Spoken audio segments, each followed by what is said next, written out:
Now, it's not often you hear the leader of a political party say he's stepping down because he's not that good at it. But when UKIP's leader, Lord Pearson, announced his resignation for that disarmingly good reason, it wasn't met with a barrage of disagreement. Well, now their former leader and long-time figurehead for the party, Nigel Farage, is back in the picture. He says he'll stand again after failing to gain a Westminster seat in the general election. UKIP has kicked off the party conference season. They're in Torbay this weekend, from where Mr Farage will join me in a moment. But first, some images from UKIP's last year. We think that when it comes to the economy, it really is time for some straight talking. Frankly, we're skinned. I get completely lost with the squillions and the billions and the trillions, and I imagine some of your viewers do as well. Good. You get a vote for me? Right, OK. Have you read your manifesto? Of course. Really? Yeah. You don't seem very familiar with it. I haven't remembered it all in detail. The Speaker, John Bercow, comfortably saw off a challenge from some independents, and UKIP's Nigel Farage, who escaped serious injury in a plane crash yesterday.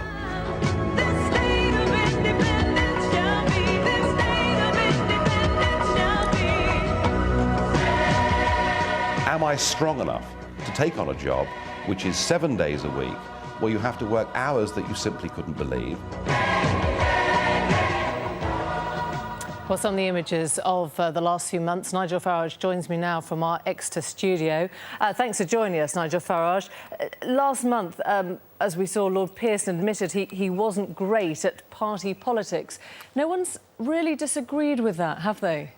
Listen, Lord Pearson's a wonderful man. He's been in the House of Lords since 1990. He's honest, he's straight. He's succeeded in many things in his life, in business, in charity, and in terms of UKIP. He was good at raising money. He was good at putting structures in place. He didn't enjoy the party politics game, and he had the guts to stand up and say it. And isn't that a refreshing change in politics today, where hardly anybody else ever admits they've got anything wrong at all? So a fundraiser maybe rather than a leader. But, I mean, when you look back at that campaign, you know, a leader who said on air in an interview that he couldn't actually remember the policies very much, and, of course, the party failing to gain even one seat. Do you look back at that campaign and say, OK, hands up, it was a bit of a disaster? Well, look, you know, we increased the number of votes we got by 50% on the previous general election. That was progress. We could have made more, but that's the past. And now what we're talking about is moving forward. You know, we're a party that does very well in proportional representation in European elections. We came second in 2009 across the entire UK. And now we face, next year, Welsh, Scottish, Northern Irish and English local elections. We've got a lot to do. Sure, but, you know, the bit where you're really recognised is going to be in a general election. And if you look back, I mean, I guess in the spirit of candour, which your party's pretty good at the moment, you might say, you know what, Buckingham was the wrong seat to pick. I came third behind a... Look, in life, you know, the easy option is to do nothing. I tend to take risks. Perhaps I take rather too many. I get some things right. I get some things wrong. That's fine. But I've decided today to throw my hat into the ring because I believe I've got the experience. I believe I'm able to deliver the kind of messages that UKIP voters want to hear. I've got the track record of raising money for the party in the past, and I'm going to try and have another go.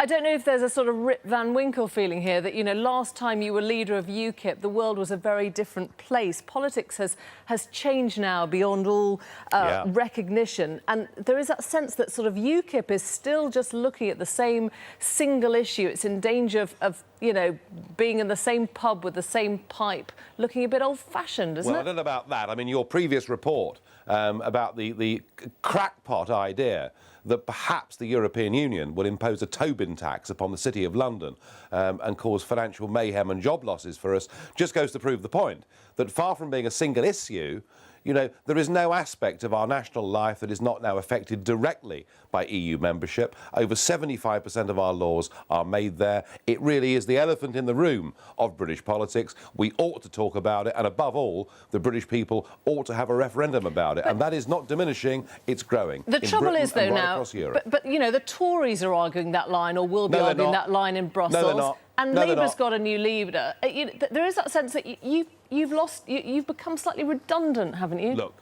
the Tories promised a referendum and broke their promise. William Hague has now signed us Well, up. I'm sorry, I'm not talking about that referendum, but I'm talking about where you started, the Tobin tax and the position of, you know, Britain and the other European leaders. I mean, they're doing all that now. They're in power. They're in government. They're in power. And since they came to power, they've signed us up to a European foreign policy, to a European external action service. They are not resisting anything at all. And if you're a Eurosceptic, the Conservative Party has now ceased to exist. And in terms of UKIP, and I agree with you, politics has changed very much since, 4.5 years ago when I first became leader of UKIP.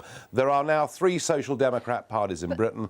The vacuum that exists in British politics is enormous, and what we have to do as a party is we have to professionalise, we have to get better people, we have to raise the money, and if we do that, we'll surprise you. Forgive me, you've called it a vacuum, but you've also said that you're in favour of proportional representation. What we've got here is that classic, if you like, solution. They've got their coalition. Are you in favour of that? I don't listen.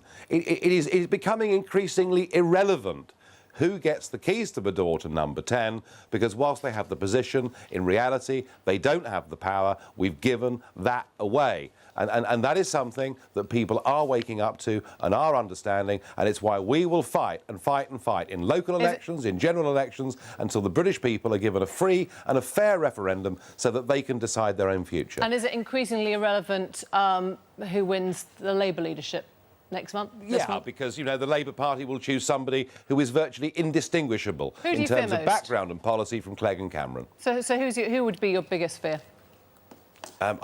Frankly, the biggest fear I've got is UKIP itself. We have got to transform this party and make it relevant to domestic elections. I recognise that's going to be a big challenge. I recognise we've got a lot to do. If the party chooses me again to be its leader, I'll do my best to make it happen.